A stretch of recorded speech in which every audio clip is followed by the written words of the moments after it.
I don't know when it becomes something for us as broadcasters or fans that we have to give a shit about how somebody acts off the field.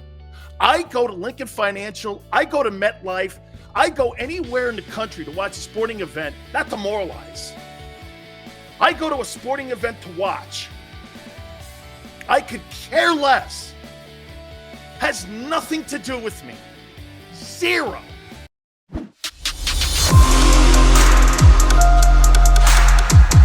Or National Football Show. It's your boy Big Silz. Hit the like button. Appreciate everybody coming aboard for these next 3 hours. Thank you for stepping in. God, the weather's great. We got the 4th of July right around the corner. We're just a couple weeks and some change out from training camps. News is everywhere in the sports calendar right now and also on the sports page. And, man, do we have a ton of stuff to get to here. I want to dive right into it. By the way, the guy's doing a makeup for me. Our friend Howard Balzer from Sports Illustrated will join us in the final hour. I do want to bring up that Mike Tomlin stuff.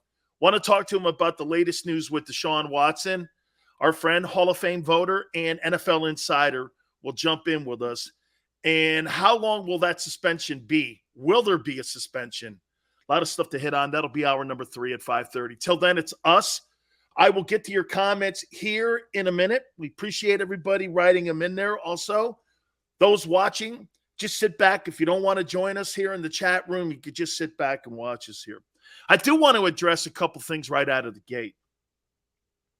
And we'll be hitting on, again, a little bit of some comments that are being made about Carson Wentz in Washington.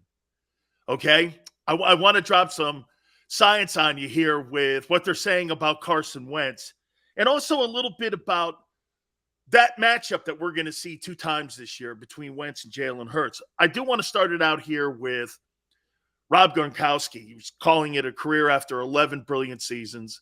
I believe, if I'm not mistaken, 4 Super Bowl championships, 5-time Pro Bowler. I mean, there is no question Rob Gronkowski is a first ballot Hall of Famer.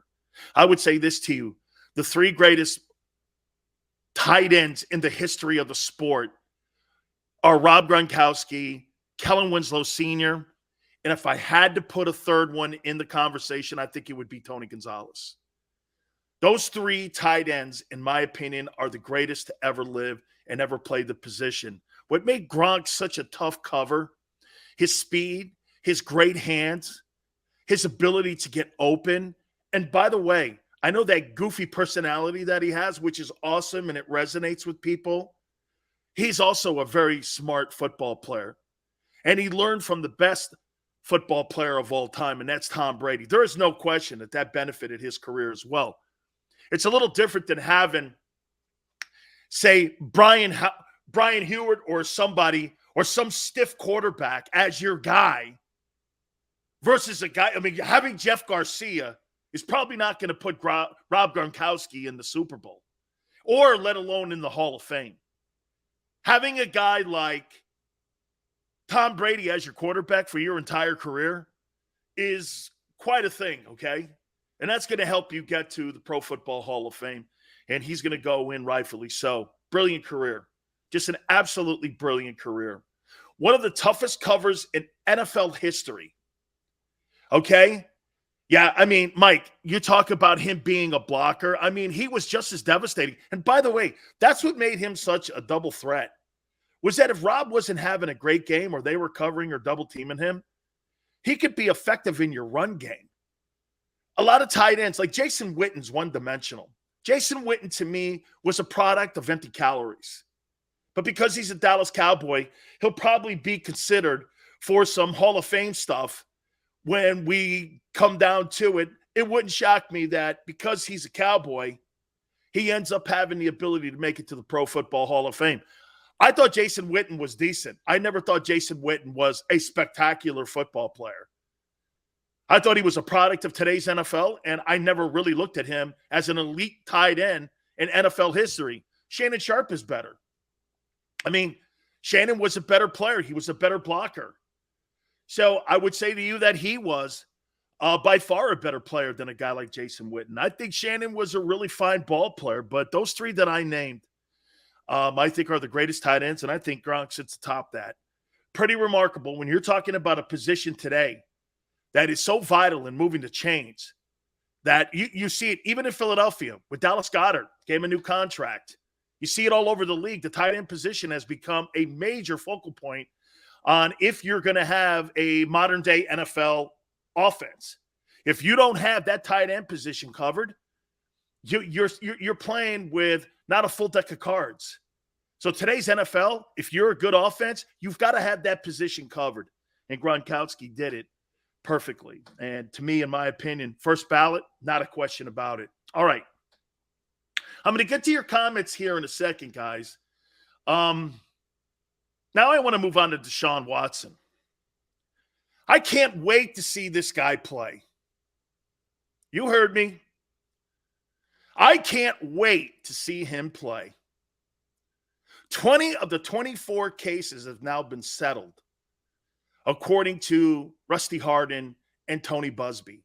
That's a good thing. The remaining 4, I have no idea what the status is. Hell, they could drop the cases. I know I'm hearing media people, kind of assume that these people want more money or there's more of a criminal crime, which, by the way, that's not going to happen. 2 grand juries have already settled that point. He's not going to jail. I can't wait for him to play. And so should you. And here's why. His activities and his behavior has nothing to do with you. I'm a football fan. I'm not going to moralize people I don't know. I'm not going to label people that I don't know. I hope the kid plays. I hope the women get the money that they so think they deserve. I'm not any side of the aisle with that comment when it comes to who's right or wrong here. I don't know because I don't care. That's not for me to care about someone else's behavior that I don't know. I don't know when it becomes something for us as broadcasters or fans that we have to give a shit about how somebody acts off the field. I go to Lincoln Financial. I go to MetLife. I go anywhere in the country to watch a sporting event, not to moralize. I go to a sporting event to watch. I could care less. Has nothing to do with me. Zero. But we are this today. We're judge and jury of a person on whether or not he's a good guy or not. Are you under the assumption that everybody you root for or everybody you elect or everybody that you go to the movies to see all have shining resumes and are all good people and have not effed up? There's only one guy I know that I get on my hands and knees for, that I know that's only one guy, and he's the Almighty. Everybody else is flaws. I understand this. When Tiger Woods got in trouble years ago, and the United States media and the world media went after Tiger because he wasn't a good husband. Really? Okay, he wasn't a good husband.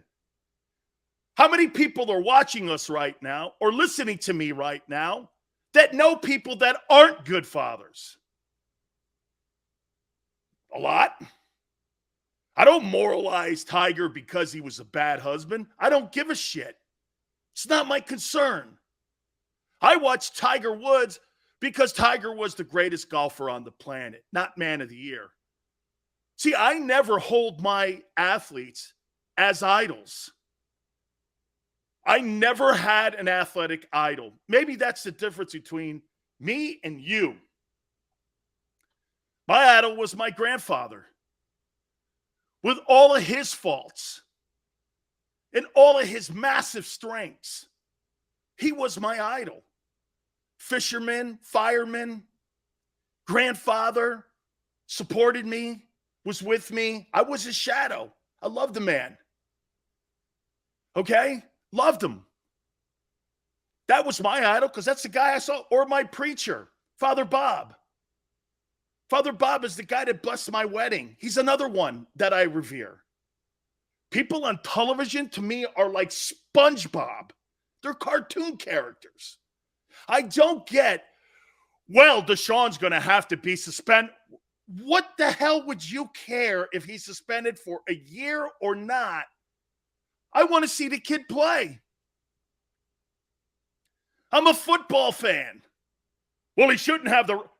Okay, well, you think about more things than I do in life. I care about my family and my passions, and I love watching sports. Okay?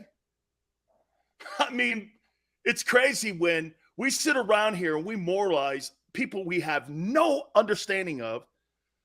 We have no understanding of the facts. I can't wait to watch Deshaun Watson play. Why should you not want him to get out there on the field? You're a football fan. You should want him to play too. He settles these cases. Hey, by the way, if it was criminal and he had criminal cases that were out there pending and there was a chance he would be going to jail, I'd have a different comment here. Boy, this dude's facing jail time. This guy right here, man, has some big issues in his life. This guy better clean up his life before he cleans up what he needs to do in a huddle. This guy needs to get his life in order here because, quite frankly, hey, man, you're facing prison time. That's more issues to getting on a football. That's a different conversation. That's not what we're having here. We're talking about paying people off here to be quiet. Did you see what Tony Busby said today, too? Confidentiality agreements obviously have been signed because he said we will not further comment on any of the cases that have been settled, 20 of the 24 that have been settled. Those are confidentiality agreements. That's what that means. Both sides can't talk because, quite frankly, it'll void the deal that they've cut with those particular clients. Okay? I mean, end of the day, that's what I tweeted out. I tweeted out at my Twitter page at Dan Sileo Show. Hey, good news for the Browns. Good news for the Browns. And people automatically started firing back. That's a weird tweet. Why? What's Deshaun Watson to you? What's Deshaun Watson the man to you? Okay? Seriously. What's Deshaun Watson? What's he to you outside of a football player? Well, he doesn't deserve. Well, that's for the league to decide. Let the league decide that. We're fans. But that's not how it works. And I know that I'm not, in the popularity on this one here. But I don't give a shit like that. I don't care. I don't care like that. I have no caring. Like, do you see that Brooks Koepka has left the PGA? Great. I root for him. Congratulations. Who in their right mind wouldn't take $100 million? But because the PGA is all butthurt in the fact that they never paid the caddies, they never paid the players, they were independent contractors. They got caught with their pants down because it's horribly run. And now they're all of a sudden coming out as of this morning saying, hey, guess what? We may start paying some players to stay. Oh, really? This Live Golf is going to destroy the PGA Tour. Good for them. Good for them. You know, how many years have we lived with the golf tournaments where Tiger Woods was the centerpiece and everybody else was kind of like the second story? Right? If you're Brooks Koepka, you're Phil Mickelson, or you're some of these other guys, every time Tiger's at an event, and by the way, he didn't play a ton of PGA events. He played the majors and handpicked events that he had something to do with. Wasn't like he was out there going through tournaments that nobody watches. Nobody watches the PGA Tour except a bunch of rich white guys. Nobody watches it. But when you got Tiger, it's different. And they rode Tiger's back the entire time, keeping everybody else in the second seat. So this Live Golf comes along. They start throwing oodles of money at them. They take it. Did you not think they wouldn't? I'm rooting for the guys. I am so rooting for them, man. I love it. I love the fact that these guys have absolutely kicked the shit out of the PGA. And then what you got is you got a bunch of broadcasters all hurting. Really, it's jealousy. This comes down to jealousy. These guys are getting stroked $100 million checks. Get this. The PGA Tour didn't even pay your expenses when you went to events. They put you up in shady hotels. This Live Golf is paying all expenses, everything, and their caddies. And now the PGA, they don't pay anybody. Now they're going to have to start paying if they want to keep their players because, in my opinion, this thing is going to keep going with all the exodus of the players when people start getting stroked $50 to $100 million checks just to be on that tour. The Saudi Arabian government is right now the third biggest trader with America. With goods and services, they're the third biggest trader. Okay? We do business every day with them. Yes, in light of the New York Times reporter who was murdered. Got it. 9/11. Got it. We're still doing business with them. These golfers now want to do business with them, and it's wrong, but the U.S. government does. Corporations do. You don't got me here, man. Can't have it both ways.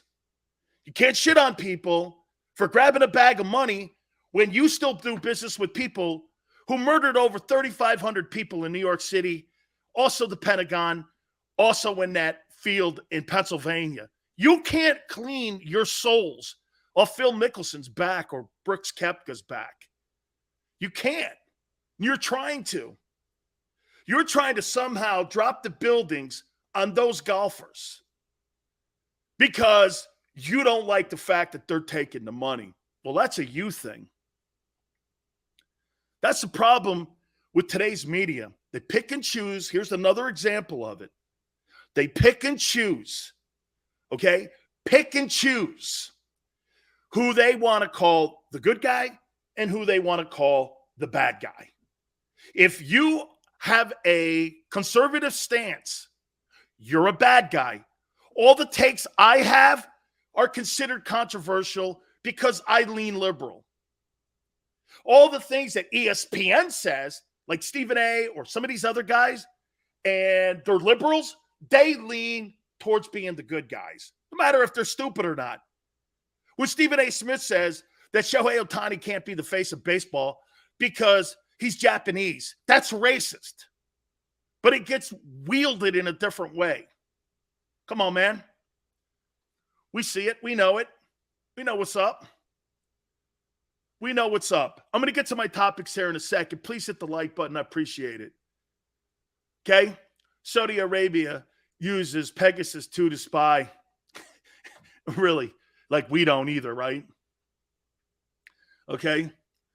Chris says China uses TikTok to spy on us. Well, they got me then, man, because I have been watching a lot of TikTok, and Xander's been killing me over it. Hey, Bob, I appreciate it, man. Hey, Bob, you know what, though? Wouldn't you be saying the same thing that I'm saying?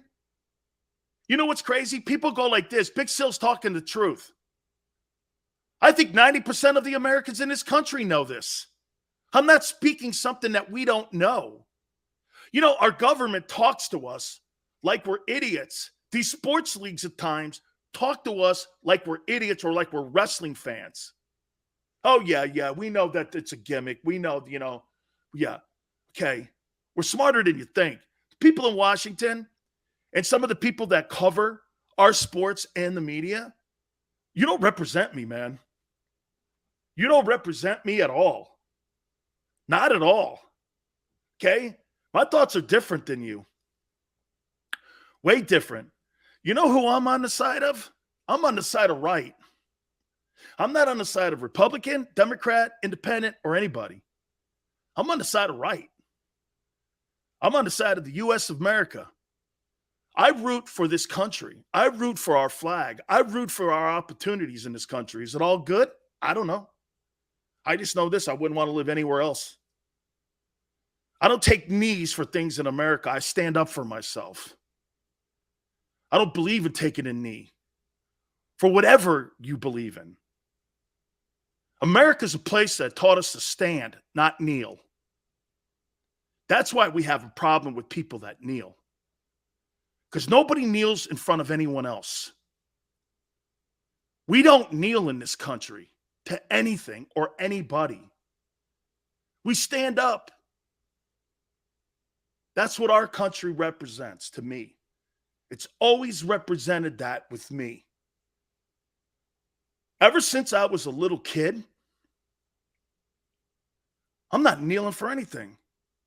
Nothing. I'm an American. Americans don't kneel.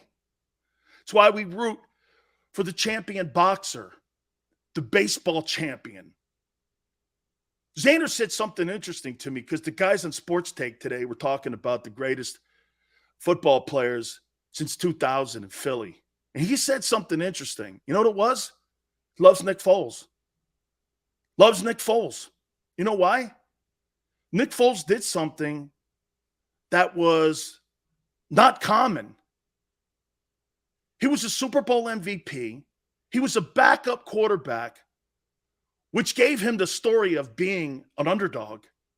And he led a team to one of the greatest championships in Philadelphia sports history, if not the greatest. You could make the argument that the 2017 Super Bowl championship is the greatest championship in Philly history ever.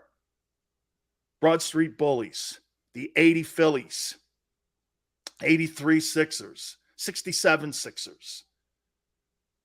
It's the greatest. And that guy ran through the tape.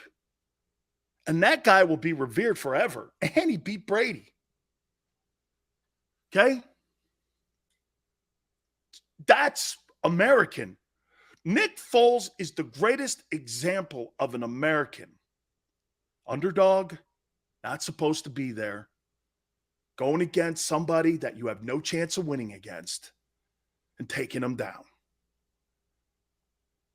It's a storybook that you could make a movie on. Who's Nick Foles? He gets a chance to play. Then he goes in and wins the Super Bowl. And, on the way out the door too, he's given a Super Bowl MVP. I don't know about you, man. It's got to be the greatest moment in Philly sports history. Okay? Got to be. Beat the GOAT. That's right, William. Beat that guy. You beat that guy who talks more about his losses than his 7 Super Bowl wins.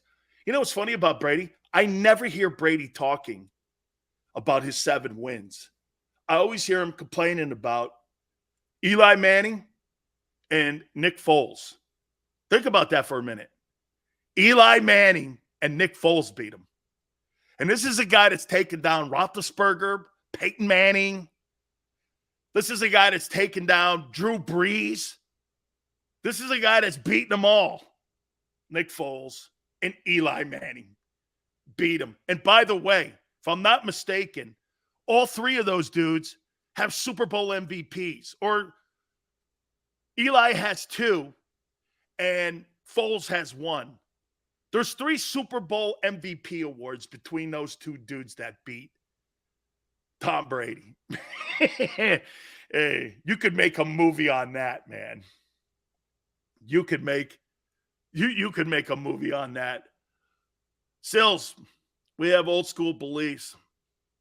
God, my family, my country, and then stay out of my business. If the U.S. fails, nobody will be dropping us food or aid. That's right, man. You think people are going to help us out? Absolutely not. How many times when we look for need of going into some place, or people all of a sudden start putting their heads down because, we got economic issues, and they start, of course. America stands up, man. Nobody stands with us. F. Brady, Philly. Foles living rent-free in the GOAT's head forever. He surely does, man. Okay? Hey, man. Absolutely. Please hit the like button. Okay, guys. Xander, you ready? Here goes Big Silz.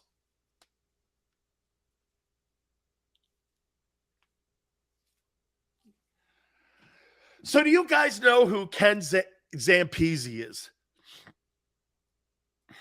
Do you know who Ken Zampese is?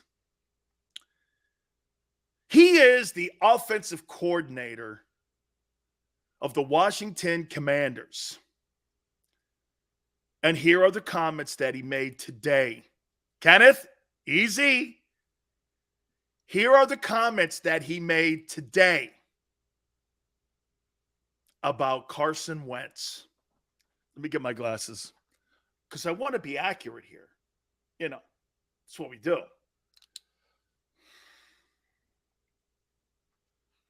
Intuitive. Hungry for football. What a great locker room guy.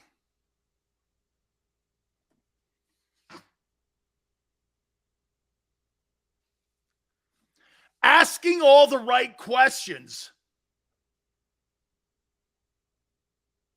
Players gravitating to him. We love him.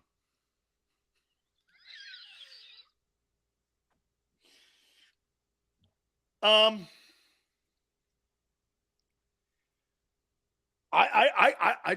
don't know who the hell they're talking about. I had to look it up. They're talking about Carson Wentz. Rashad, hang on. The rebirth of Carson Wentz is underway. Oh my God. Ken Zampese. Intuitive. Hungry for the game.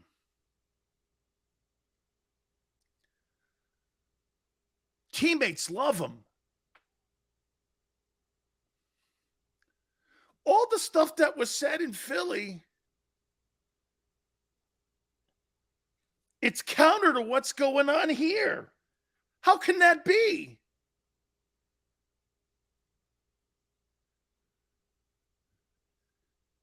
What's going on here? Can Carson Wentz be reborn in Washington and we finally see the guy we thought we saw in 17 when he was 11-2 before he left with injuries? Rashad said they must be talking about Wentz's clone. Seth says that Ken Zampese smoking dope. William goes, I think he's saying about a baptism here. Have they submerged Wentz in water? Lower expectations. Yeah, okay, Silz. Just wait for that shoe to drop. Wait a minute. Don't you think a player can reinvent himself? Michael Vick did. Wow. Man.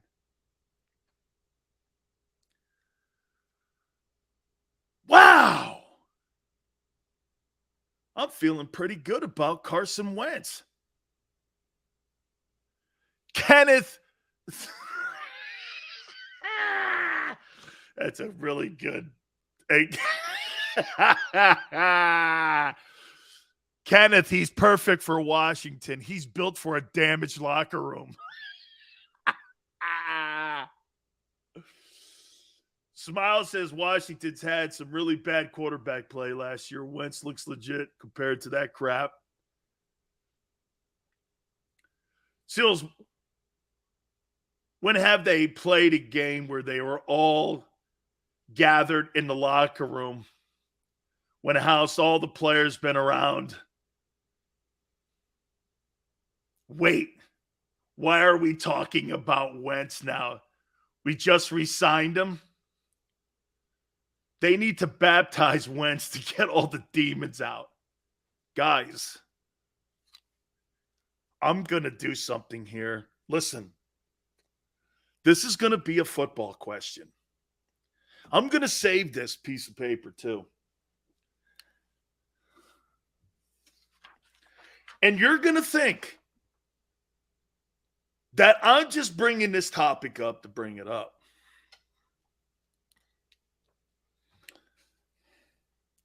Here's the topic that goes with what I just said.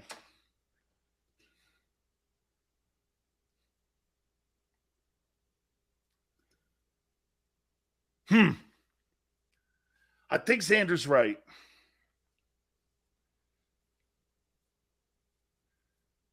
It's a topic with Wentz and Hurts. So I think I should probably do it on the other side here. Yeah. It's a good call because I'm going to need more than just a few minutes to do this. Intuitive. Leader. We love him. Teammates love him. And they're talking about Carson Wentz in Washington. Ken Zampese, I'm sure that he's Ernie Zampese's kid. One of the gurus of throwing the ball down the field. Hit the like button, and I'm going to give you the topic on the other side. Big Silz here for Morgan & Morgan, where the fee is free. That means this, my friends. If you're in the market right now looking for an attorney to defend you and your family's rights, if you have been hurt or injured on the job, there is nobody better than Morgan & Morgan. Last 30 years, $13.5 billion have been collected for their clients going to war for you and your family to make sure you get that fair compensation. With over 800 attorneys strong across the country and offices in Philly, New York, and in Florida, there is nobody bigger or better than Morgan & Morgan. For the people, it's not a slogan, my friends. It is exactly who they are. Biggest attorney firm in the United States of America, and there's no such thing as a fender bender. Call them at 800-512-1600. That's 800-512-1600. The call is free. The consultation is free. 800-512-1600. Open 24/7, 7 days a week. And when you call Morgan & Morgan, do me a favor. Tell them Big Silz sent you. After a car crash, the big insurance companies you see advertising on TV, they may try to downplay your case and might say it's only a fender bender or it's just a herniated disc. I worry that some law firms fall for this BS. Not us. We put ourselves in your shoes and ask, what would it be like to be in your pain for the rest of our lives? $1 million wouldn't be enough for me. There's only one Morgan & Morgan. ForThePeople.com.